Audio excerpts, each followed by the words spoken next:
Al trabajar en días de lluvia, ¿verdad? Concordo.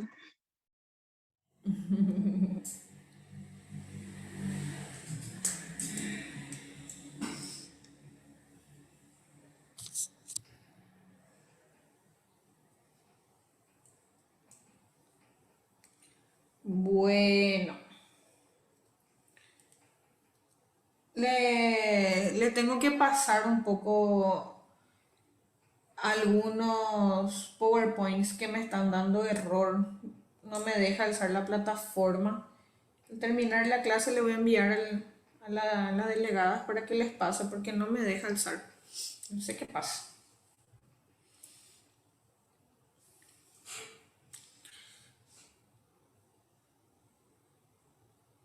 Bueno, vamos a dar un poquitito nuestra clase de hongos,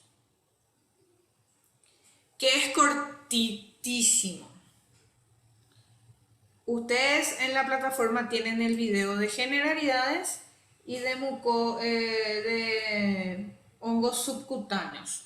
Não, prof, a Yo gente les, tem de subcutâneos e superficiais, de generalidade só tem o vídeo. sí, el video de generalidades y subcutáneos. Y hoy le voy a hablar de superficiales y sistémicos.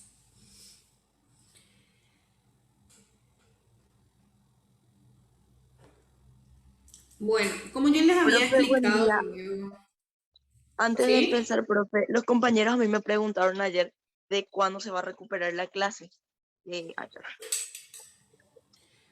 Eh, Probablemente tengamos una videoconferencia más al final de la clase. Tipo, si nuestra clase termina el 15, vamos a tener el 16 uno más. Probablemente hagamos así.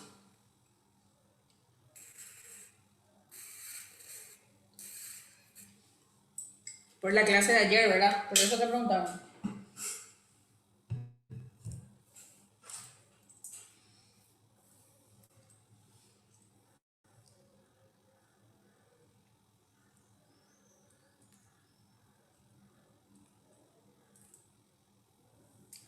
Bueno, ¿de dónde van a estudiar micología?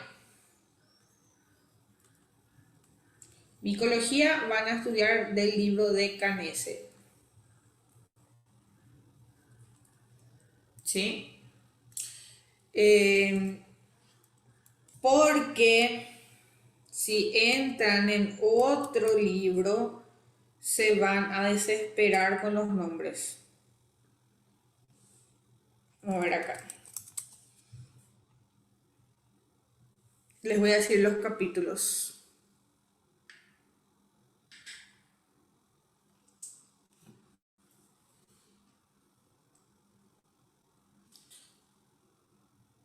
Capítulo 23, 24, 25 y 26.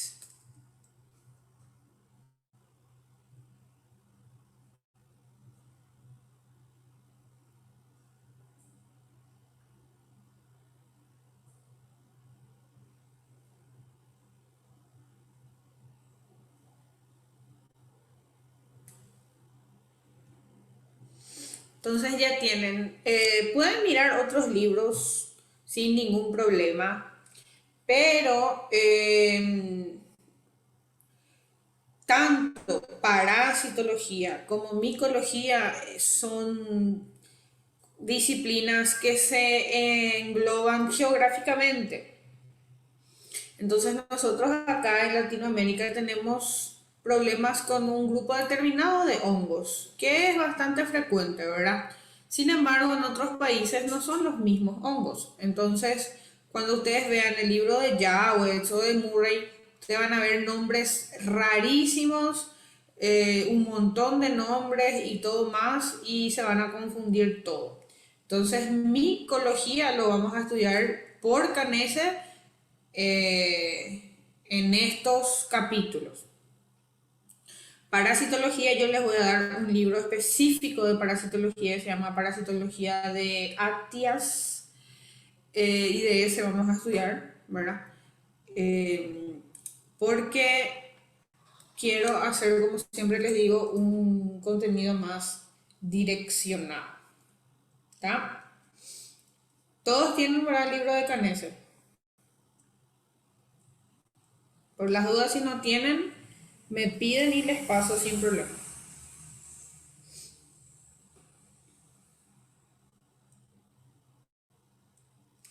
Ok, cuando nosotros estudiamos micología o las micosis, ya sabemos, solamente para recalcar, lo clasificamos en 4. Esta es una clasificación según Canese, ¿tá? Porque si ustedes ven otro libro, lo van a clasificar diferente, ¿sí? Eso es, disculpen por la palabra que voy a usar, esa es la cagada de estudiar micología por diferentes bibliografías porque lo clasifican diferente. Entonces yo lo voy a utilizar y yo lo voy a clasificar según Canese, ¿tá? Ok, entonces está la micosis superficial. A la micosis superficial también se le llama como micosis cutánea, ¿sí? También se le conoce como dermatomicosis. También se le conoce como tiñas. Todos estos son sinónimos, ¿sí? Después tenemos a las micosis subcutáneas.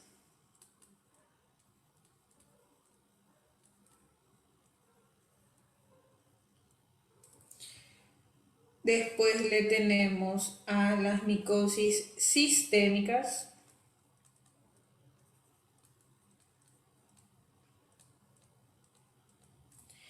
Y tenemos una clasificación que es una clasificación transversal porque tenemos agentes que pueden causar todos estos cuadros y se le clasifica como micosis oportunistas. Pero voy a hacer bien porque está muy feo.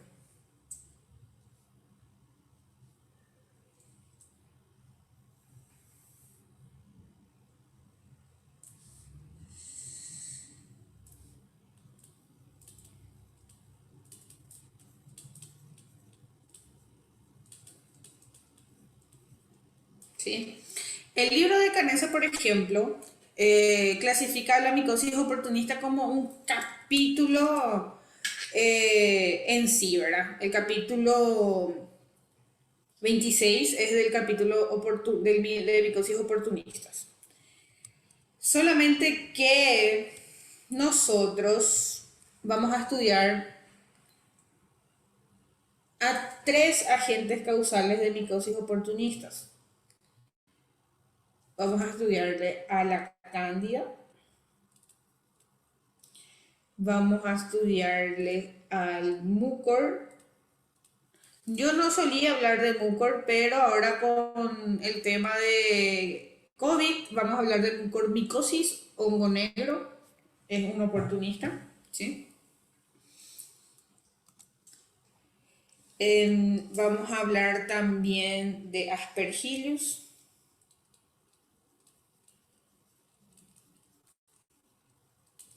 que es también un oportunista. Y podemos colocarle a Pneumocystis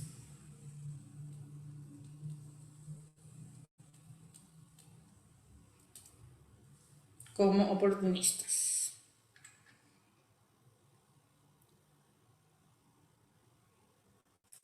¿Por qué yo les coloco de forma transversal a los hongos oportunistas?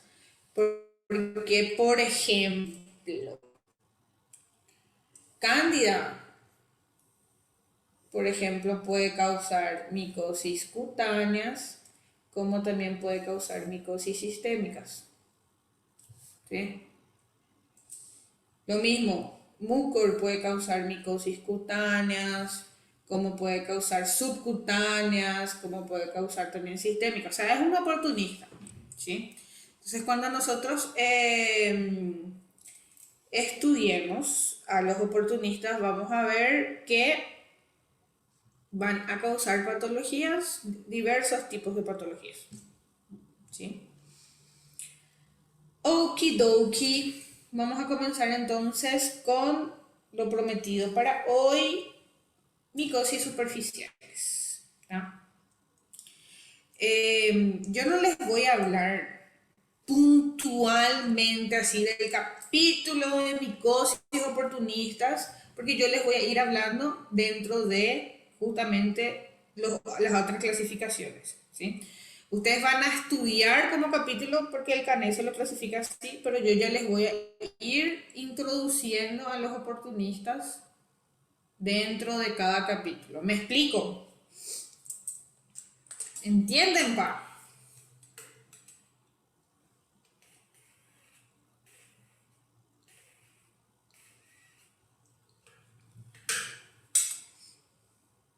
Profe, la profe Sí. acha que es fácil, pero es difícil. Yo estoy así, no estoy consiguiendo entender muy bien la parte de hongos. No entendí, Mara. ¿Me repetís la pregunta, por favor? Yo dije que no estoy entendiendo muy bien la parte de hongos, está difícil. Para mí, por lo menos, no sé. Ya puede aprovechar, profe, ¿Qué parte, por ejemplo? Desde, explicar la diferencia de cutánea y dermatomicosis. todos son lo mismo, son sinónimos. A la micosis superficial también se le llama como micosis cutánea, también se le llama como dermatomicosis, también se le llaman como tiñas. Son sinónimos, ¿sí? Ah, gracias, profe. Agora entendi. Bueno, comencemos entonces con nuestra micosis cutánea.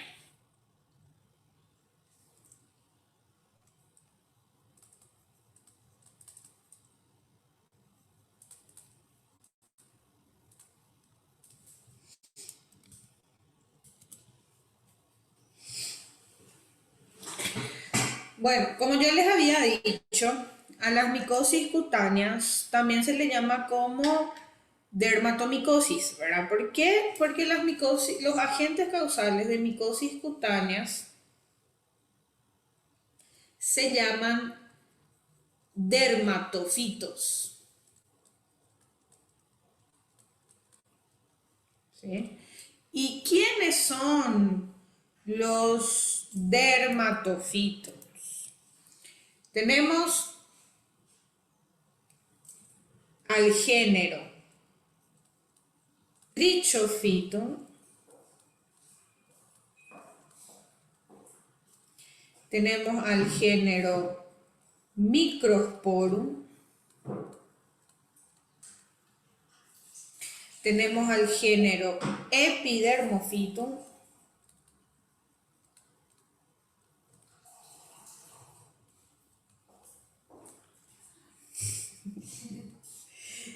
y tenemos al género Malassezia.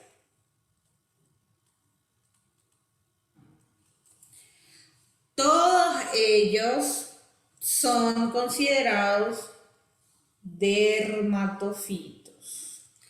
Y todos los dermatofitos causan micosis cutáneas. ¿Qué tienen en común estos dermatofitos? Que tienen un metabolismo a base de queratina.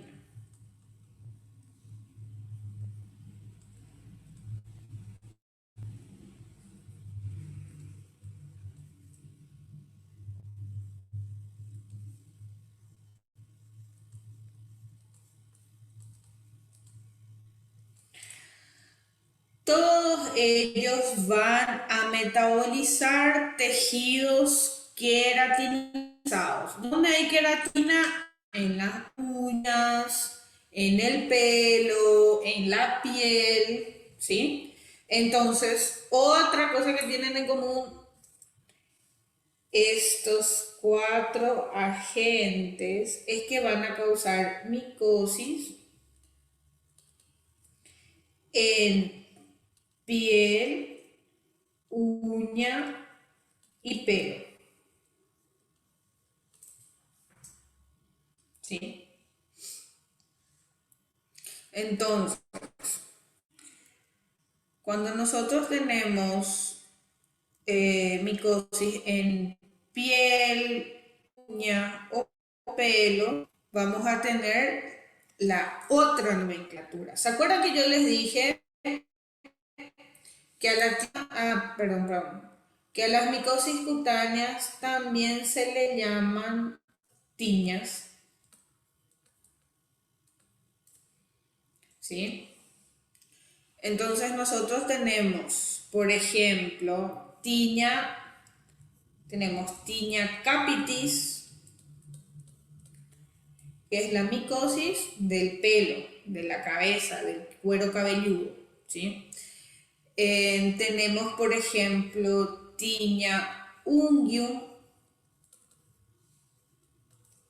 ¿sí? Tenemos también tiña de la barba, tiña barbare, ¿sí? Tenemos también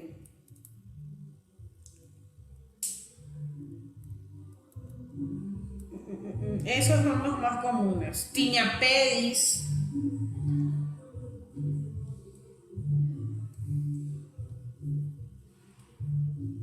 Mis vecinos saben cuando yo doy clase y hacen una farra en la calle.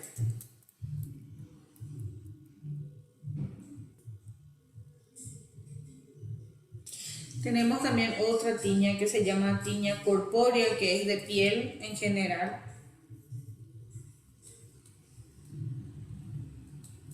Esas son nomenclaturas nada más, chicos, ¿sí? Ustedes estas nomenclaturas que yo les estoy diciendo, lo van a encontrar en el libro de Canese. Por eso yo les menciono este tipo de nomenclaturas, ¿está? Bueno, ¿qué características presentan estas micosis cutáneas?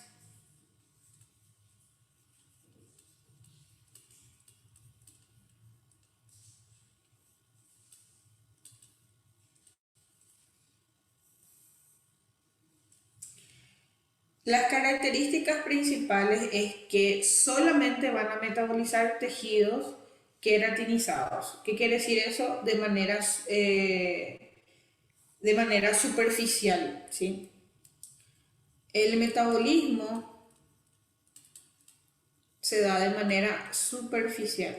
Nosotros con estos agentes que yo les estoy mostrando acá, nunca vamos a tener problemas subcutáneos o sistémicos, ¿sí? Solamente vamos a tener, por ejemplo, si yo tengo micosis de la uña, yo voy a tener para siempre micosis de la uña, no voy a tener de forma profunda, por así decirlo, ¿sí? Ni de forma sistémica, ¿sí? Esto es lo simpático de la micología porque estos agentes no se interponen. Si nosotros estábamos acostumbrados a estudiar en bacteriología que las bacterias pueden causar diferentes cuadros clínicos, en micología no se da así, ¿verdad? En micología los agentes que causan micosis cutáneas están determinados y están encajonados a ese cuadro clínico. No van a causar ningún cuadro además de eso, ¿sí? Solamente van a ir causando justamente cuadros cutáneos. Si yo tengo hongo en el pelo, solamente voy a tener ahí de forma superficial. Algo se me pasó colocarle acá en los agentes causales de micosis cutáneas es voy a colocarle acá grande, más cándida.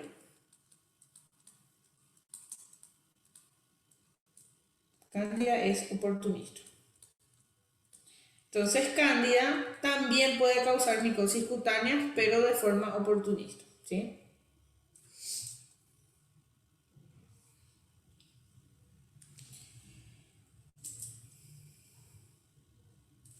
Las características de las lesiones también son bastante parecidas. Son lesiones, ustedes lo van a encontrar en la bibliografía, lesiones eritematosas,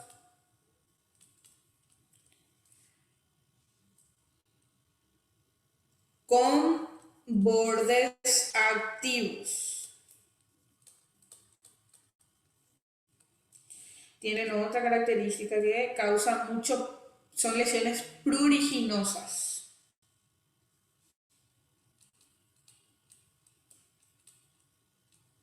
¿Qué quiere decir eso? Que causa cosera, picazón, ¿sí? Y otra característica, tratamiento prolongado.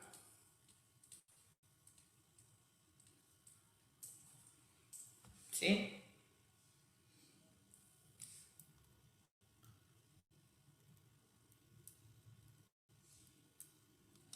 Ok.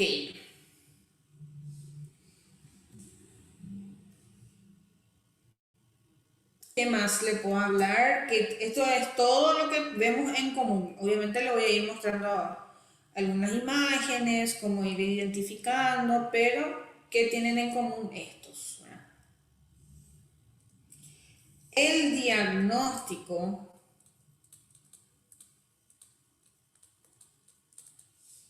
es igual para todos. Se puede hacer un diagnóstico clínico, ¿sí? Como también se puede hacer un diagnóstico directo por métodos directos de microscopía, que les voy a mostrar cómo se hace.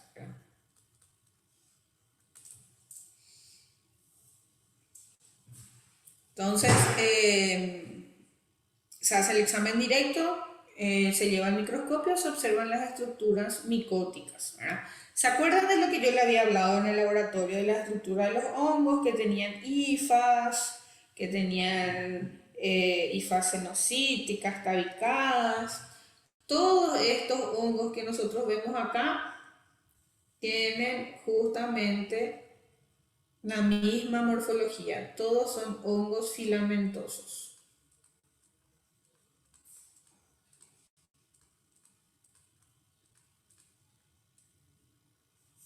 Entonces van a tener lo que nosotros llamamos de micelios.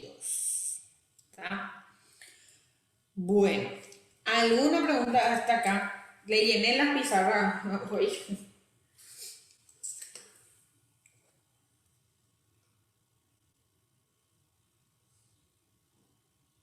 Son asexuados, ¿no?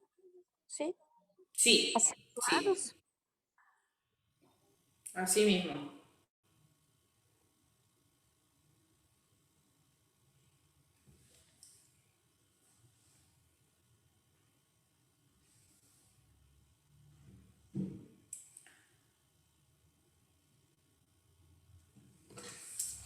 Bueno,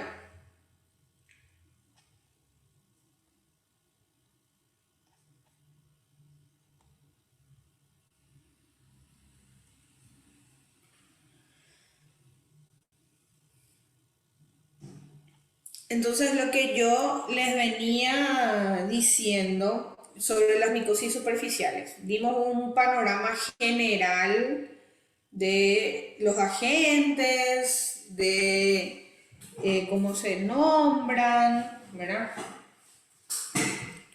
Y vamos a ir viendo un poquitito algunos ejemplos. Como les dije, a las micosis superficiales también se le llaman como tiñas ¿verdad? También se llama como dermatofitos o dermatomicosis.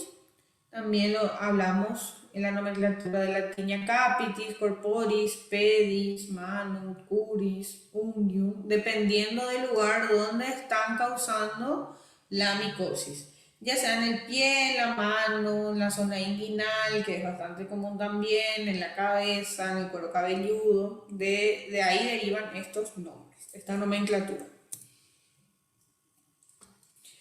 Micosis superficiales que afectan las estructuras queratinizadas, afecta la capa córnea, epidermis, pelo y uña, son producidas por los dermatofitos.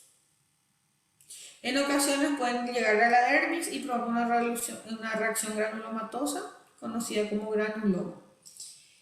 Algunos agentes pueden causar este cuadro inflamatorio que lo vamos a hablar también, ¿verdad? 3 géneros: Microsporum, Epidermophyton y Trichophyton. Llegar a la especie de los hongos es muy complicado, muy difícil. No se buscan tantas especies porque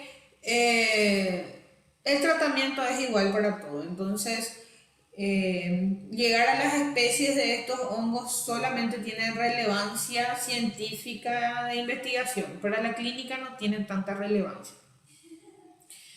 ¿De dónde provienen? Provienen del suelo, ¿sí? Están los hongos que son hongos geofílicos, de animales, hongos zoofílicos, o del hombre, hongos antropofílicos. ¿Qué quiere decir eso? Existen estos hongos, se pueden mudar, ¿verdad? Nosotros podemos contagiarnos de persona a persona, de animal a persona o de persona a animal, ¿verdad? Si nuestros animalitos tienen hongos, pueden contagiarnos, así como nosotros a ellos. Y en la tierra, ¿verdad? Por el ambiente en general. Entonces tenemos 3 mecanismos de transmisión de estos hongos, pero frecuentemente a la consulta dermatológica, ¿sí? La más frecuente es la tiña de los pies, 50%, luego de las uñas, un 25% de los casos, y en menor proporción la del cuerpo, ¿sí? La zona inguinal, piel, cuero cabelludo, barba, bigote, pero existen también. Las personas que viven en zona de playa tienen mucha tiña corporis, ¿verdad? Por el género Malassezia. Bueno, tenemos la tiña de la piel pilosa, cabeza, barba y bigote. Tiña de la piel lampiña, cara, cuello, pies, manos, región inguinocrural y tiña de las uñas. A la tiña de la uña también se le llama como onicomicosis, ¿sí? Es otro tipo de nomenclatura. Bueno, y les voy a hacer acá un cuadrito para mostrarles después como resumen también. Nosotros tenemos acá la tiña de la cabeza. La tiña de la cabeza puede estar causado por Trichophyton, por el género Trichophyton, y por el género Microsporum, ¿sí? Es casi exclusiva de los niños. En algunos casos también vemos en adultos, ¿sí?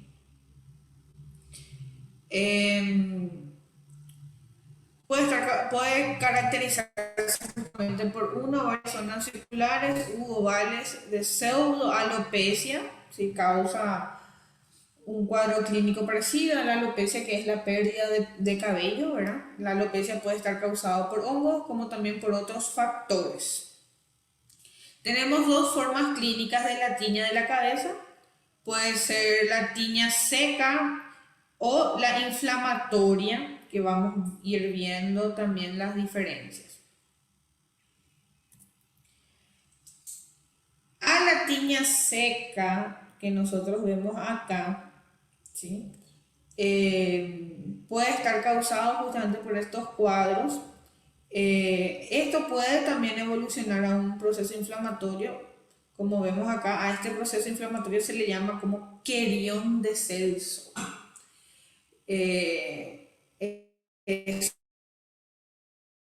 un proceso inflamatorio por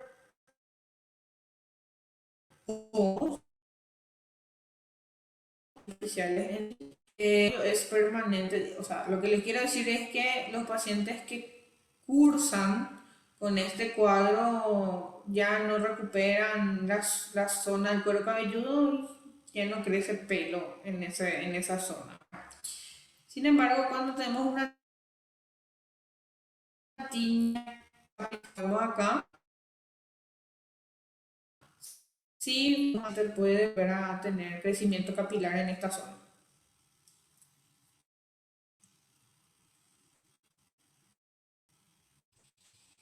¿Cómo nosotros podemos diagnosticar? ¿Cómo nosotros podemos diagnosticar esto? Se hace con raspado, ¿verdad? Se raspa con bisturí la zona donde está parasitado, ¿verdad? Donde tenemos la tiña, y se lleva al microscopio. Se coloca un reactivo, puede ser azul de lactofenol o hidróxido de potasio al 10%, y se observa en el microscopio. Hay veces que yo no tengo afectación del cuero cabelludo, pero sí de pelo, ¿verdad? Y ahí es diferente. Cuando yo tengo micosis de pelo, se corta el pelo, se junta y eso se lleva al microscopio y justamente se observa de esta forma. Cuando se lleva al microscopio, ¿verdad? Se coloca un reactivo y existen 3 tipos de parasitación de pelos por hongos y tiene una nomenclatura muy particular, ¿verdad? Acá, por ejemplo, en esta imagen de acá de abajo, yo veo que hay hongos por fuera del pelo, ¿verdad? Esto se llama parasitación de tipo Ectotrix, ¿sí? Cuando yo hablo y en el informe de laboratorio sale, se observa micosis y el pelo, ¿verdad? Está parasitado de tipo Ectotrix, que los hongos se observan por fuera del pelo, ¿verdad? Y existe parasitación del pelo del hongo, como ustedes ven acá, de tipo Endotrix, ¿sí? Que yo tengo dentro del pelo, y tengo también dentro y fuera del pelo, de tipo Endo y Ectotrix. Esta clasificación también lo van a ver en el libro de Canese, ¿sí? Entonces, las personas que tienen hongo en el cabello, se junta el cabello, el pelo, y se lleva al microscopio y ahí se observa. Y a simple vista también, clínicamente se ve, claro que sí, ¿verdad?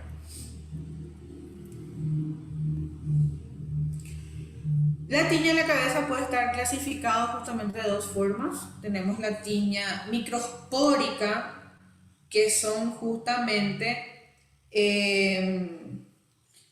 pocas zonas afectadas, una sola placa con tendencia a inflamación, y está la tiña tricofítica, que son varias placas con pelos cortados en diferentes niveles, ¿sí?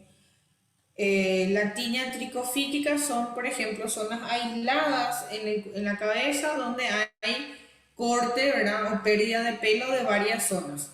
Sin embargo, la microspórica es una zona densa, ¿verdad? En el área capilar donde hay justamente pérdida de pelo, ¿sí?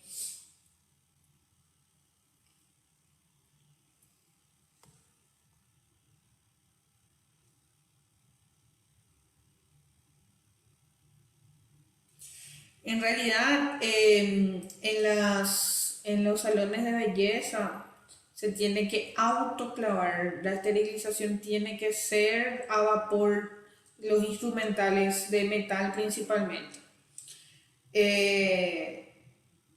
También tijeras y todo más que sean de metales tienen que autoclavar. El peine en sí se tiene que esterilizar por lo menos con... ahora no me viene el nombre, con una solución yodada que no me acuerdo cómo se dice, porque se puede, de persona a persona con hongos del peine se puede mudar de una cabeza a otra. Pero los instrumentos que se utilizan para hacer las manos y los pies se deben autoclavar. Todas las peluquerías tienen que tener su equipo de autoclave, ¿verdad? O en todo caso los clientes tienen que llevar sus propios instrumentos, ¿verdad?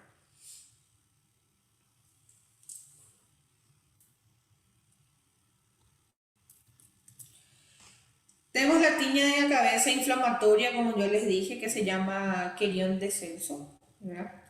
Que es el estado inflamatorio con costras mielicéricas, pústulas o abscesos. Presenta dolor, adenopatía regional y mal estado en general. Es producido por Microsporum y Microsporum de la especie Canis o Trichophytum de la especie Metagrofites. Tenemos otra especie que se llama Trichophytum rubrum, ¿verdad? Pero que no causa tiña capitis o querión de cerdo, como ustedes pueden ver acá. Es importante saber el diagnóstico diferencial, ¿verdad? De alopecia areata, dermatitis seborreica, tricotilomanía, que son las personas que inconscientemente sacan su cabello, ¿verdad? O psoriasis, ¿sí? Como yo hago un diagnóstico diferencial con el examen directo, ¿verdad? Principalmente del raspado de la zona, ¿verdad? La característica principal que tienen todas las micosis, principalmente micosis superficiales y subcutáneas, son que todos van a tener un borde activo, nosotros le llamamos, que son estos bordes acá de todas las lesiones que vamos a ir viendo.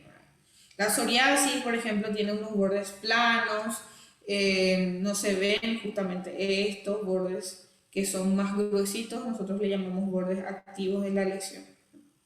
Obviamente que ustedes esto van a identificarlo mucho mejor cuando den dermatología. Creo que dan en el 4º año, ¿verdad? También existe la tiña de la barba y bigote, ¿verdad?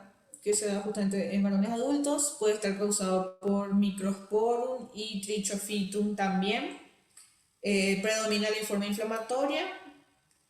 Es importante conocer el diagnóstico diferencial, puede ser la pseudofoliculitis, ¿verdad? Por el acto justamente de afeitarse o acné. La diferencia es que en la tiña por micosis, justamente nosotros observamos que hay un proceso inflamatorio activo, progresivo, donde se observan mucho prurito en la zona, mucha picazón en la zona, ¿verdad? De la lesión, donde justamente un cuadro de foliculitis o de acné propiamente dicha no se observan tanto esos casos, ¿verdad? Y generalmente las personas que tienen micosis así cutáneas tienen en otra región del cuerpo, ¿verdad? Hacer un análisis físico es importante del paciente, porque si el paciente tiene micosis, por ejemplo, tiña de la barba, probablemente tenga en la uña o en otra región del cuerpo.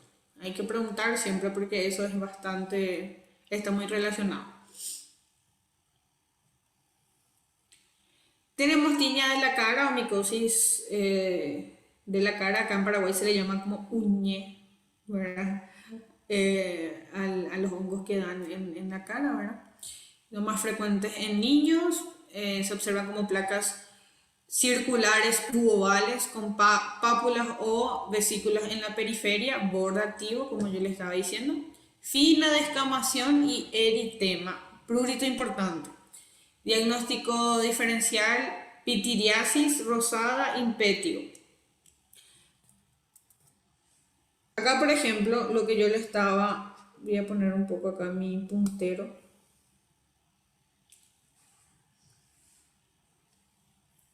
Acá, por ejemplo, lo que le estaba diciendo. ¿Cómo yo clasificaría esta lesión? Es una lesión eritematosa, ¿sí? Eritematosa plana, con bordes activos y pruriginosa. ¿sí? Acá yo no tengo adenitis, ni tengo fístula, ni pústulas, ¿verdad? Es una lesión eritematosa plana, oval, con bordes activos. Este, por ejemplo, es la región, ¿verdad? Dentro de la lesión es la región donde ya se metabolizó la queratina y acá está comenzando a metabolizarse. Por eso es que tiene justamente esta región activa. Y al niño, a la persona en sí, le va a causar mucho molestia, le pica.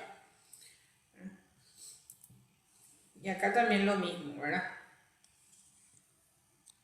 Ven cómo tiene lesiones, bordes activos, con hipopigmentación, ¿verdad? Dentro de las lesiones, ¿sí? Son bastante aisladas, ¿verdad? Probablemente esta persona tenga en otra zona de su cuerpo. Y es muy fácil justamente el contagio, ¿verdad? Sí, esto es como lo que nosotros le llamamos acá en Paraguay como uñe. Uñe es la micosis superficial del cuerpo, ¿verdad? Eh, Acá yo justamente estoy tratando a una adolescente de 17 años acá del barrio que tiene acá en la cabeza, acá en la parte del cuello y del cuero cabelludo, tiene en la espalda, todo este tipo de lesiones. Tiene en el brazo, en la pierna, ¿verdad? Y tiene en la uña, entonces es muy complicado tratar, porque si tiene en la uña se toca, ¿verdad? Y va contagiando varios sectores de su cuerpo, ¿verdad? Es bastante característico. Vamos a hablar del tratamiento enseguida, ¿verdad? De cómo se trata justamente estas patologías en sí, ¿verdad? Estas tiñas. También acá vemos tiña del cuerpo. La misma característica, eritema, tenemos una lesión eritematosa, plana, con bordes activos. ¿Sí? Lo mismo, tiña inguinal, ¿verdad? Que está ocasionado por Trichophyton rubrum y por Epidermophytum. Entonces la tiña inguinal, zonas plurales o cara, anterior interna de los muslos, pliegue inguinal, pubis, periné, nalga, la misma característica. Lesión eritematosa, plana, con bordes activos. ¿Sí? Y causa mucho prurito. Y esto puede ir avanzando, ¿verdad? Ay, perdón. Este diagnóstico en sí se puede realizar por la clínica en dermatología, ¿verdad? Se diagnostica clínicamente porque las lesiones son bastante características. O se puede diagnosticar también laboratorialmente. Se hace una toma de muestra, un raspado del borde, ¿verdad? Del borde activo, se junta en una placa de Petri, se lleva al laboratorio para microscopía, donde se van a observar justamente las hifas, ¿verdad? Y los conidios, que son bastante característicos de los hongos. Acá también vemos, ¿verdad? Lesión eritematosa, plana, no inflamatoria, con bordes activos. ¿Sí? Y esto pica, gente, da una cosera increíble.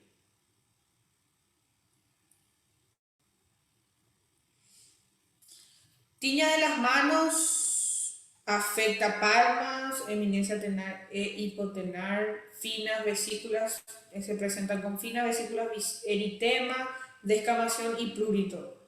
Diagnóstico diferencial, dermatitis por contacto, con algún agente externo que pueda justamente activar el sistema inmunológico de la zona.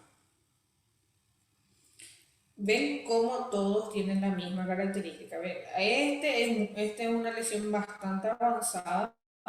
Pero vemos que la coloración de la piel es diferente.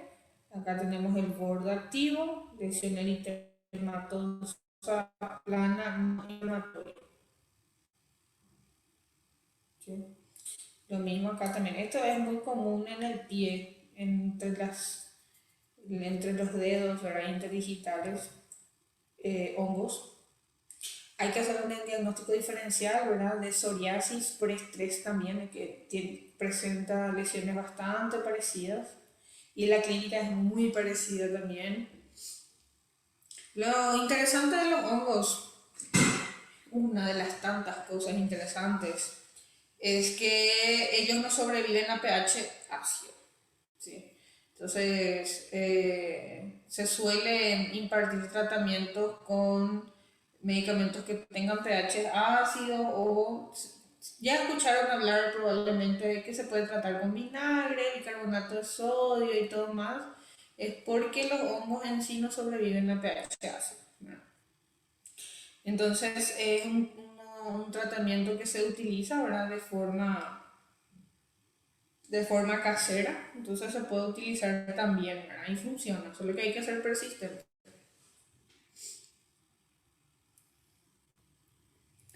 Tenemos la tiña de los pies, que se tiene que tener bastante atención como diagnóstico diferencial de la sífilis secundaria, ¿verdad? Que suele dar lesiones eritematosas diseminadas. Psoriasis, dermatitis por contacto, dermatitis plantar juvenil, ¿verdad? Que son por otros factores. Podemos tener tiña, a ver un poco acá, ¿verdad? Interdigitales en la palma de los pies, ¿verdad?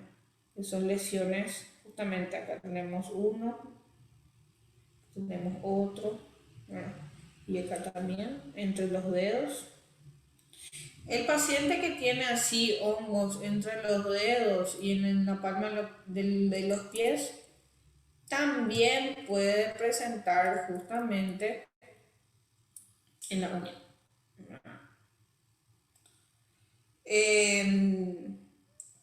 Afecta a 20% de la población adulta, 50% de los diabéticos y ancianos. Se presentan con uñas gruesas, frágiles, quebradizas, amarillentas o blancas y se desprenden del lecho ungueal. Puede estar causado por los dermatofitos en sí, como también por cándida. Cándida también puede causar onicomicosis, ¿sí? Y para el diagnóstico, se hace diagnóstico netamente clínico, pero si quieren hacer algún diagnóstico laboratorial, se raspa, pero se tiene que cortar la uña hasta lo máximo, porque todos los hongos que están por arriba ya están muertos y no se observa nada, ¿verdad? Entonces se tiene que cortar la uña y raspar de adentro para afuera para sacar material que sirva para la observación del microscopio. La pitiriasis versicolor es el cuadro clínico causado por géneros de Malassezia, ¿sí? Malassezia es el único género causante de micosis superficiales que no entra dentro de los dermatofitos, ¿sí? Entonces, cuando nosotros estudiamos a los dermatofitos, le estudiamos al género Trichophyton, Microsporum o Epidermophyton. Y el género Malassezia lo excluimos de esa clasificación porque el género Malassezia solamente causa micosis en piel, ¿verdad? Como nosotros observamos acá en tronco o extremidades. Deja una región, es una lesión hipopigmentada, ¿sí? Donde justamente el tejido metabolizado por este hongo pierde el pigmento, ¿verdad? Por eso lo llamamos como región hipopigmentada. En portugués le llaman como pano branco, ¿verdad?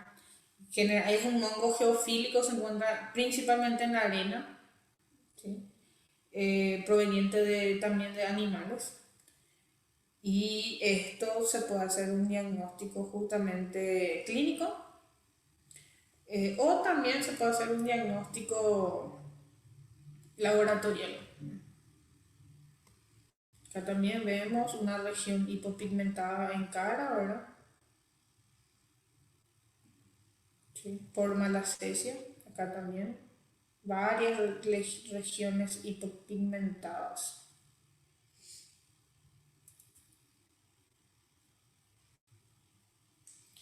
Y esto se raspa, ¿verdad? Se toma con un bisturí sin sangrar, obviamente. Se raspa bien la superficie de la piel, se junta en una lámina, se coloca hidróxido de potasio al 10% y se observan justamente abundantes filamentos. Como son hongos filamentosos, veo las hifas, los conidios agrupados, que son referentes a Malacesia, el género Malacesia.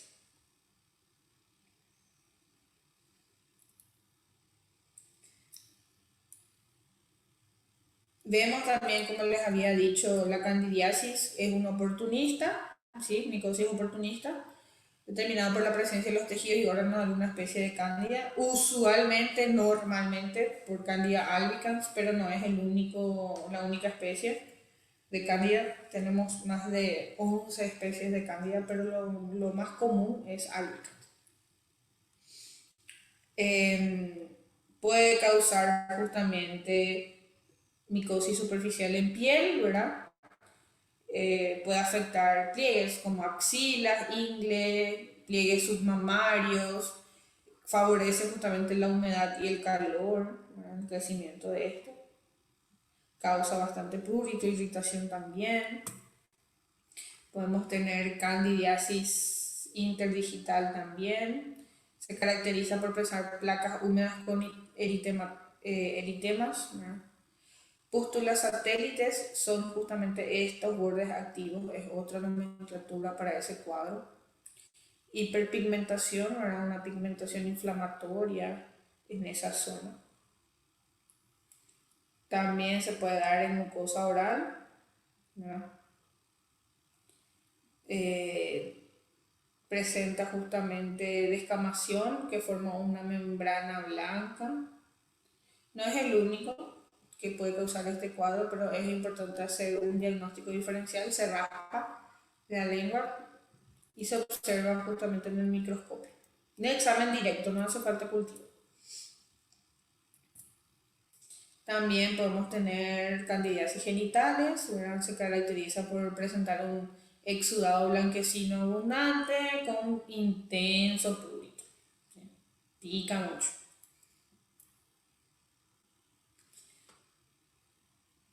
Candidiasis del pañal también se le llama, ¿verdad? En los lactantes, en los niños que usan pañal o fralda. Lo mismo, un eritema hiperpigmentado, causa mucho prurito, irritación de la zona, puede estar asociado con candidiasis también. En la uña también, ¿verdad? Ven como acá, por ejemplo, yo tengo una zona más blanca y después tengo una zona un poco más clara. Esas zonas blanquecinas ya están todas parasitadas, no sirven para tomar la muestra, se tiene que cortar lo máximo que se pueda la uña y de ahí raspar de adentro para afuera. Ahí se observa en el microscopio.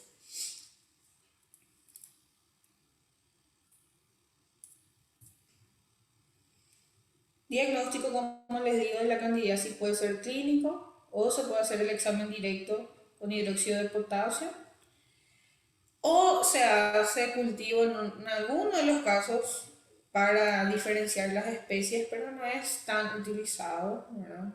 Se hace lo que nosotros llamamos como tubo germinal, se le coloca la muestra en un tubo y se coloca 24 horas a 37 grados. Si forma hifas, ¿verdad? Porque Candida es un hongo dimórfico, puede ser forma de levadura o filamentoso.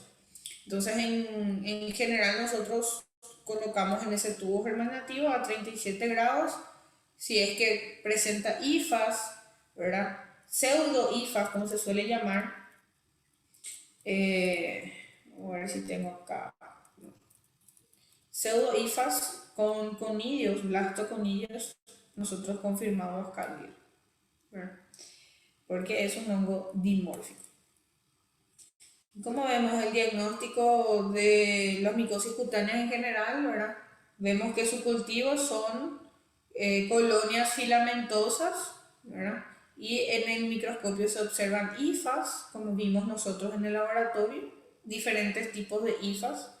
Y los conidios son los la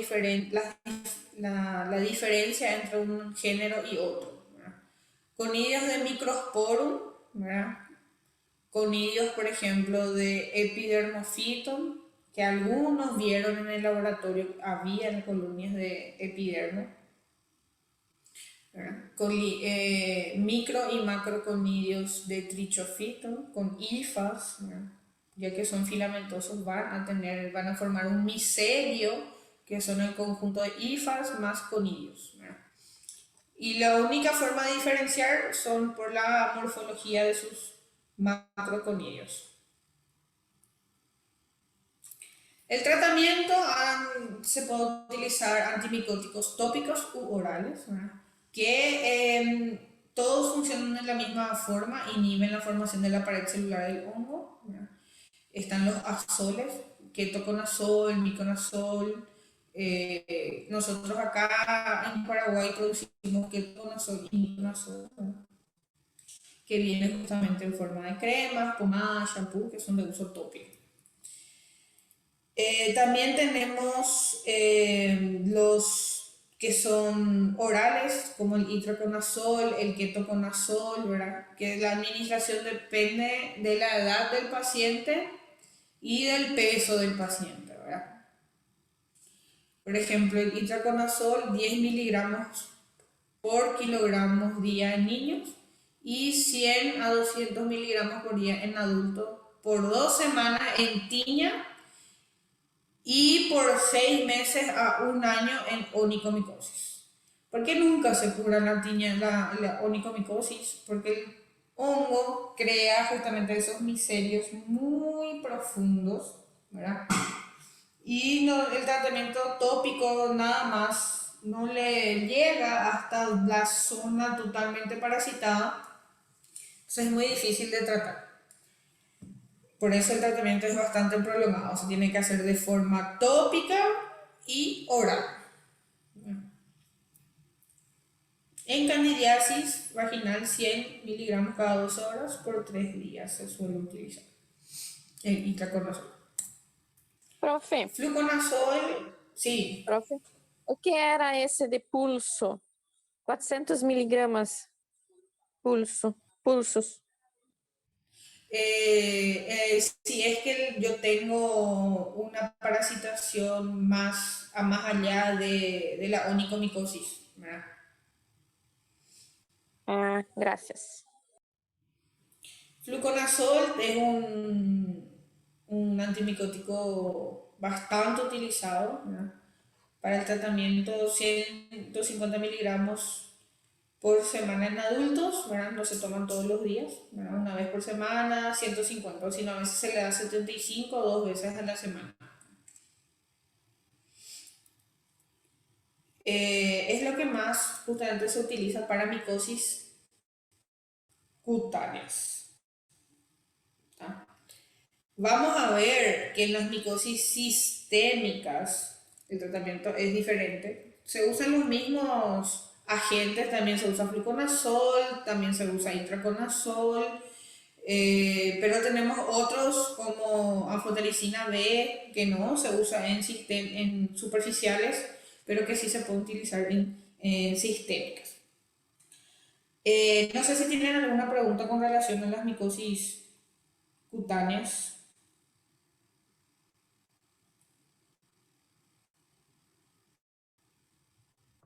Doutora, quando fala em tinhas, Sí. captes, que era pelos do couro cabeludo, né?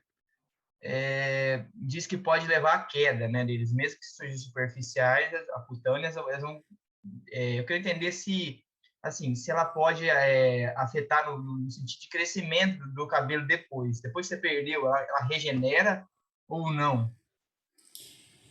Si es una micosis no inflamatoria, después de curar, el cabello crece normalmente. Pero si es una micosis inflamatoria, como en el querión de Celso, por ejemplo, ya no crece el cabello. Graças, doutora. Ya no crece. El paciente se tiene que hacer trasplante capilar más o menos.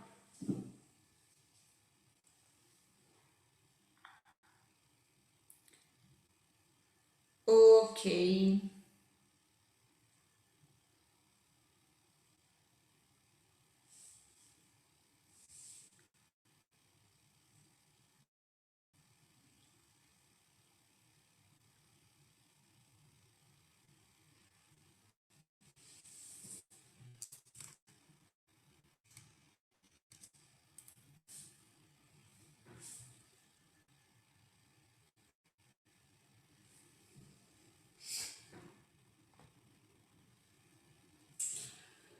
Bueno,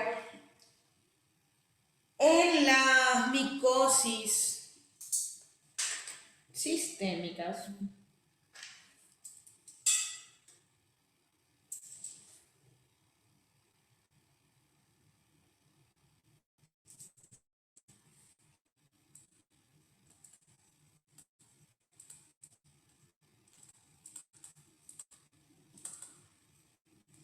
nosotros vamos a estudiar a 4 géneros importantes, las micosis sistémicas. Está el histoplasma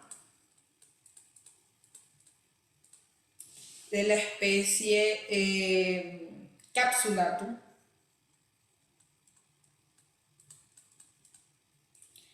Tenemos a Coccidioides,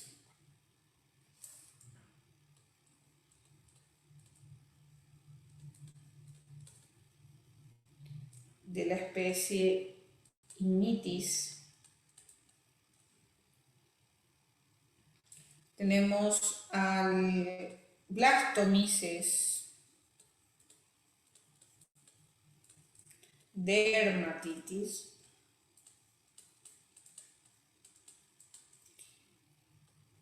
Y tenemos al Paracoicidioides.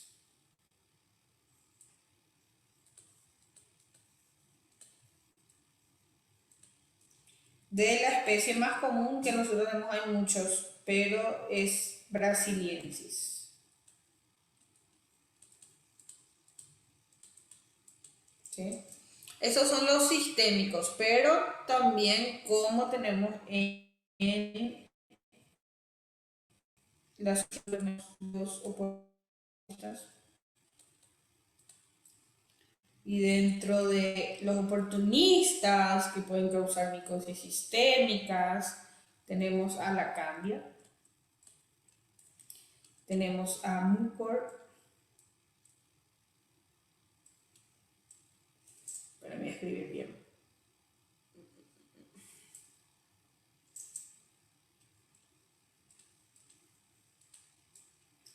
Tenemos a Cryptococcus.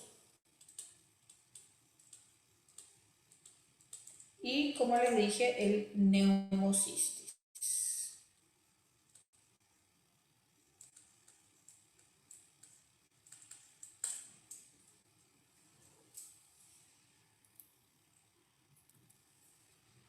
¿Qué tienen en común estos hongos que pueden causar micosis sistémicas? Que todos son dimórficos. ¿Qué quiere decir eso? Que a temperatura ambiente, a 27, 20, 25, 27 grados de temperatura ambiente, son levaduras.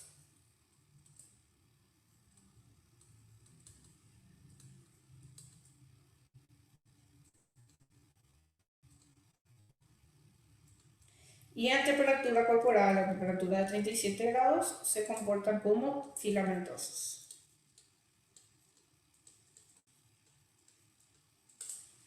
Sí.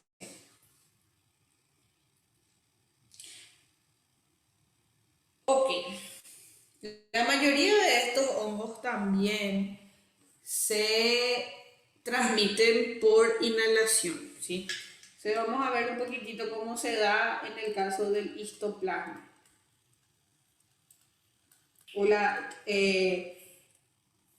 Clínicamente se le llama como histoplasmosis.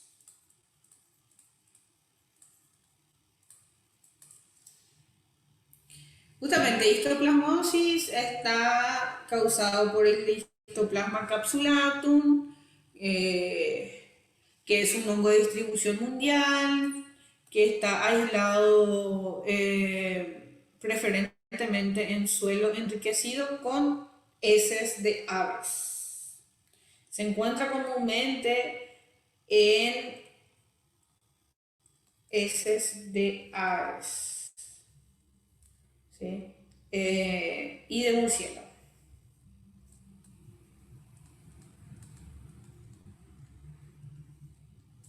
Entonces, en un ambiente como por ejemplo en las cavernas o en los gallineros, en la minería, muchos mineros inhalan las esporas de histoplasma y pueden desarrollar histoplasmosis, ¿verdad?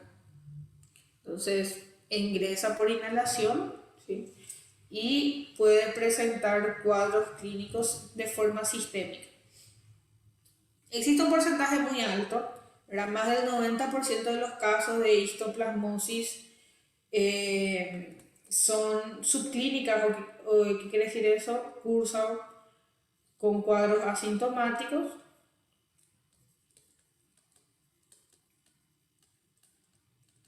¿Sí? No tienen patología, no tienen signos directamente relacionados con la histoplasmosis, pero en un 5% de los casos sí. ¿De qué debe depender eso? De la carga viral, de la carga micótica que recibe el paciente, ¿verdad? En sí, y de su respuesta inmunitaria. Ese 5% de los casos pueden presentar enfermedades pulmonares,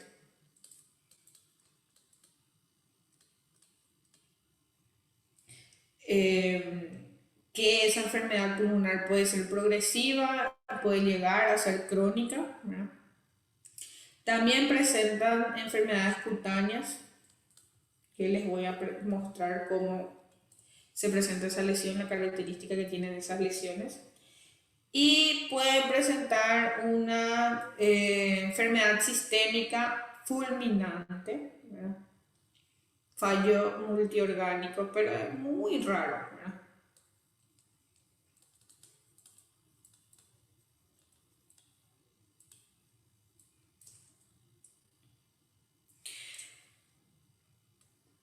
Diagnóstico diferencial para este hongo TB. Todos los estadios de la patología del histoplasma, ¿verdad? De la histoplasmosis, se parece mucho a tuberculosis, ¿sí? Entonces hay que hacer una búsqueda diferencial. Si a mí, por ejemplo, una persona de riesgo, un personal de riesgo, ¿verdad? Minero, arqueólogo, todo eso que puede estar en contacto con heces de murciélago o algo así, presentan estos cuadros clínicos, le tengo que hacer un examen directo micológico, ¿verdad? Pero población normal, que presente clínica de TB y no veo VAR, ¿verdad? No veo bacilos alcohol ácido resistentes, le tengo que hacer el diagnóstico diferencial para histoplasma o para coincidomicosis, que vamos a ver más adelante, porque la clínica es muy parecida, ¿verdad? Solo que uno es una bacteria y los otros son hongos, ¿verdad? Bueno, vamos a ir viendo entonces cómo se observa. Voy a ir mostrando acá las imágenes.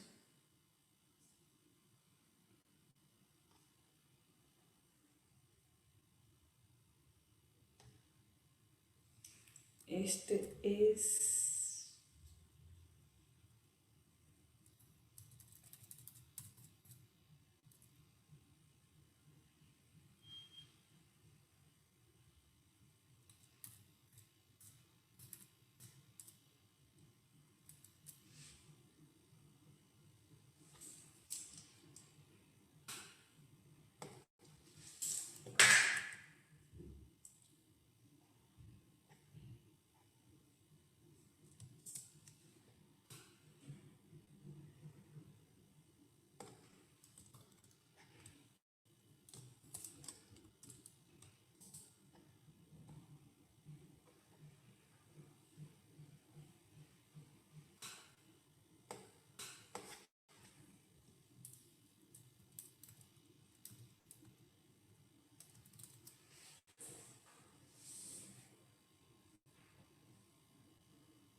Acá, por ejemplo, en la forma cutánea primaria, ¿verdad? Que es en el sitio de inoculación, ¿verdad? Donde ingresa la espora de histoplasma, se puede observar un chancro, ¿verdad? Que es una lesión en el cielo de la boca, ¿verdad? Hay una adenopatía regional y la curación suele ocurrir de manera espontánea. Esta lesión es progresiva, gente. Hay veces que el paciente, bueno, deja pasar, deja pasar, deja pasar y se abre un hueco enorme en el cielo de la boca por histoplasmosis. Suele justamente afectar esa mucosa, ¿verdad? Pero solamente histoplasma presenta esta lesión de inoculación, ¿verdad? Por puerta de entrada, por inhalación de las esporas de histoplasma en la mucosa oral, ¿verdad? También puede presentarse una lesión eritematosa diseminada, ¿verdad? En los primeros estadios, pero que es indeterminado para histoplasma, ¿verdad? Puede ser cualquier cosa. La histoplasmosis pulmonar sintomática está caracterizada por disnea, dolor pleural, tos productiva con secreción abundante, ¿verdad? Puede desarrollarse eritema nodoso o multiforme. En una placa radiográfica se observa, parece tuberculosis, parece TB, ¿verdad? Pero vemos acá, ¿verdad? En una lesión, perdón, en una justamente bilateral, ¿verdad? Una neumonía bilateral, que si yo pido un lavado broncoalveolar o un análisis de esputo, yo voy a observar justamente, le voy a mostrar acá, levaduras intracelulares, ¿verdad? Dentro de los macrófagos en sí, ¿verdad? Son levaduras que van justamente multiplicándose dentro de las células fagocíticas, como vemos acá también. Vemos bastantes levaduras de forma intracelular. Como les dije, en el adulto la variedad crónica de la histoplasma puede presentarse lesiones en la cavidad oral, hepatomegalia, esplenomegalia, lesiones cutáneas polimorfas. Ocasionalmente, pero muy raras veces, hay meningitis, endocarditis, ¿verdad? Úlceras intestinales, que es rarísimo. Si nosotros vemos, no hay ningún cuadro clínico característico que te diga, ah, es histoplasma. Es muy difícil de diagnosticar en las fases crónicas principalmente. Solamente si se sospecha de hongo se busca. Si no, si es que el paciente no llega y si no se le hace una exploración importante, ¿verdad? De una exploración física, lastimosamente no se sospecha. Tiene que buscar, tiene que ser un especialista para sospechar de hongo así, de primera, de buenas y primeras, ¿verdad? Porque son síntomas muy indistintos, ¿verdad? Puede ser TB, puede ser una neumonía viral. Hay que hacer el diagnóstico, como se dice, laboratorial para que se pueda llegar a histoplasma, porque el diagnóstico clínico no es muy indistinto, como les digo, ¿verdad? Se puede hacer el diagnóstico por material clínico, raspado, esputo, lavado bronquial, líquido cefalorraquídeo, y se hace por microscopía, ¿verdad? Y se observan las levaduras intracelulares como acá. ¿Sí? Nosotros en el laboratorio solemos hacer dos cultivos, el cultivo a 37 grados y el cultivo a 27 grados, ¿verdad? Y si es histoplasma, crece en ambos cultivos. Si son hongos dimórficos, crecen en ambos cultivos. Obviamente que la levadura va a crecer más rápido, ¿verdad? Crece a 37 grados y se observan levaduras, bastante levadura. Aquí en el examen directo del material biológico se observan levaduras intracelulares.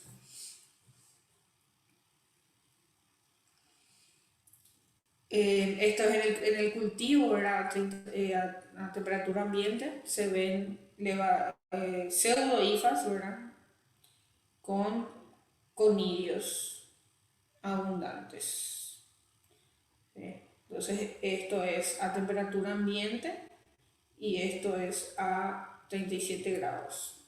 Esto que está acá, 37 grados, y esto que está acá a temperatura ambiente. ¿Ves cómo la colonia es colonia filamentosa, ¿sí? Blanquecina? Esto se hace con la técnica de las cintas Cash, azul de lactofenol, y se observa hifas con conidios de doble membrana. Estos son conidios, macroconidios relacionados directamente con histoplasma. Porque vamos a ver que coexidiomicosis, por ejemplo, también cursa con cuadro pulmonar, pero el diagnóstico es diferente. Voy a mostrar acá. Por ejemplo, la colonia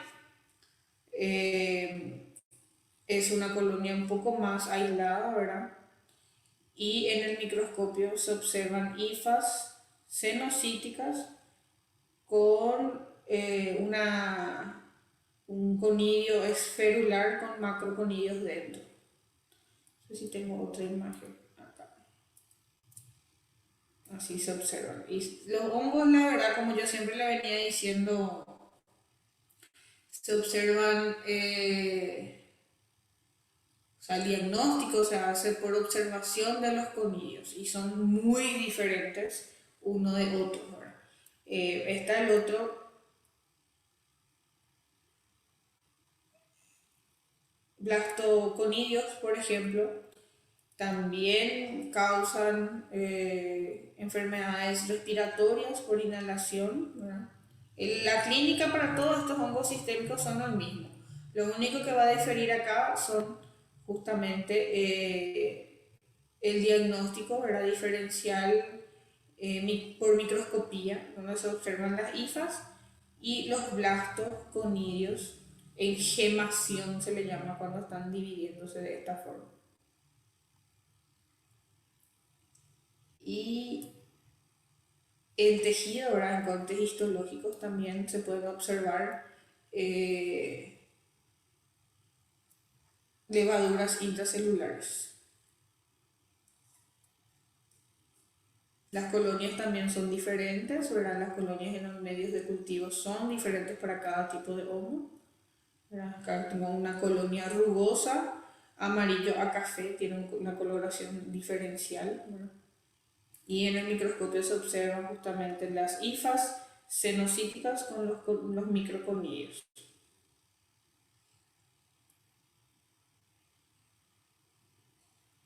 Paracoxidomicosis también da justamente en enfermedades respiratorias por inhalación, ¿verdad? Se observan justamente, son hongos dimórficos, ¿verdad? Se encuentran como levaduras, ¿verdad? O pseudohifas en el medio de cultivo.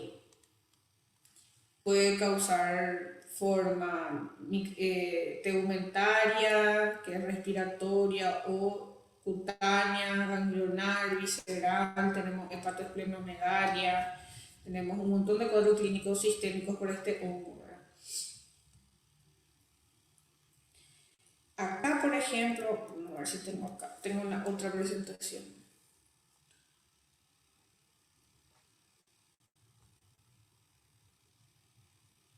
Esta.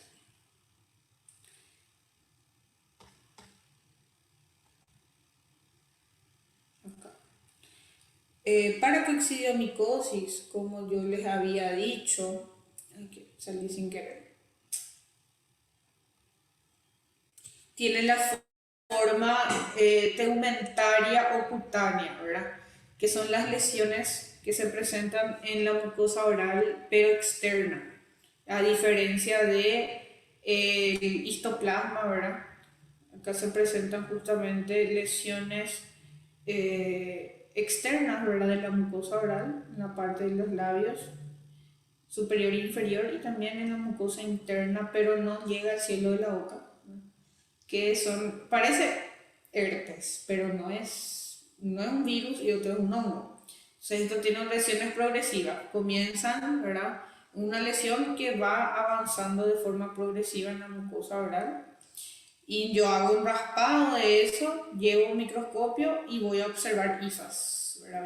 Voy a observar estructuras micóticas de estas lesiones, que no se curan, va aumentando, son lesiones progresivas para coccidiomicosis, que podemos tener enfermedades pulmonares como viscerales o mixtas, tanto pulmonar como visceral, ¿verdad? Y todos vamos a tener las primeras características, ¿verdad? Las primeras lesiones van a ser por inhalación en la puerta de entrada, como tenemos en histoplasma y como tenemos también en paracoxidomicosis. Esas son las formas primarias, como se dice, ¿verdad?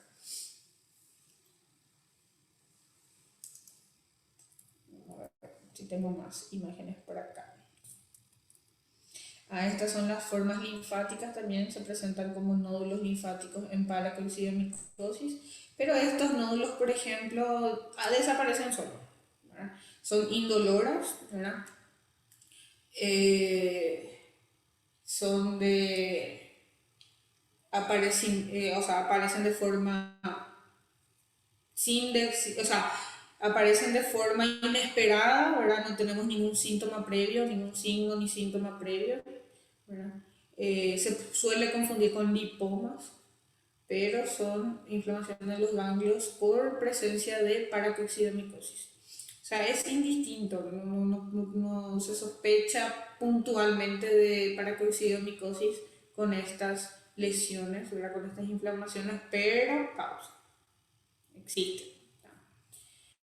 Hay veces que el paciente solamente presenta estas lesiones, ¿verdad? Estas inflamaciones de los ganglios linfáticos, y no presentan la forma tegumentaria ni cutánea. Y después de un tiempo nomás ya tienen la forma pulmonar. Doutora, Y permita? es un crecimiento muy lento, el cuadro va progrediendo de forma lenta. ¿Sí? Doutora, nesses casos aí, aparece alguma alteração no hemograma? Nada, nada, nada, nada. solamente si se hace un examen directo. En un hemograma nosotros no observamos una variación específica para hongos. Y eso dificulta mucho el diagnóstico. Tiene que hacer un análisis directo para hongos. Nesse caso de análise direta aí, só abrindo a pele, né? Si tiene otras lesiones, se hace por raspado. Este caso acá, te soy bien sincera, si no tiene ningún otro síntoma, se tiene que hacer, buscar unas lesiones y hacer por raspado, ¿verdad? Porque cuando hay una inflamación así ganglionar, si es que el paciente tiene estas inflamaciones y tiene estas lesiones, ahí sí el diagnóstico se hace fácil, pero solamente con estas inflamaciones y no encontrás ninguna lesión haciendo el examen físico en sí, se le puede solicitar una búsqueda de hongos por secreción respiratoria. Ahí sí podés buscar. Graças a O Deus. si sacás líquido articular o alguna cosa así, pero de estas lesiones, no, muy difícil. De esto sí, ¿verdad? Por paracoincidomicosis, ¿verdad? Se hace justamente, parece mucho varicela zoster la lesión, pero no es. Se hace raspado y se lleva como examen directo a microscopio y se observan ahí las estructuras micóticas. ¿Te parece también sífilis secundaria? Pero no es. Entonces, Prof, hay que analizar. Sí. essas lesões doem? Mm, Estas que son superficiales de la piel, no. Causa prurito, picazón sí, pero no duele. Pero estas sí, las de la palma del pie sí. Los pacientes suelen quejarse.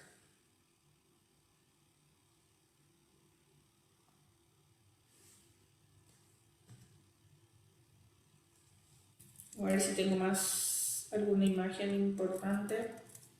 Esta es la de histoplasma. Los más comunes acá, nosotros acá en Paraguay tenemos histoplasma y paracoxidomicosis. Tenemos un programa nacional, una red de micología para el diagnóstico, ¿verdad? Y hay muchos casos de histoplasma por gallineros clandestinos, no se higienizan bien el suelo de los gallineros y se presenta histoplasma, ¿verdad?, en los trabajadores.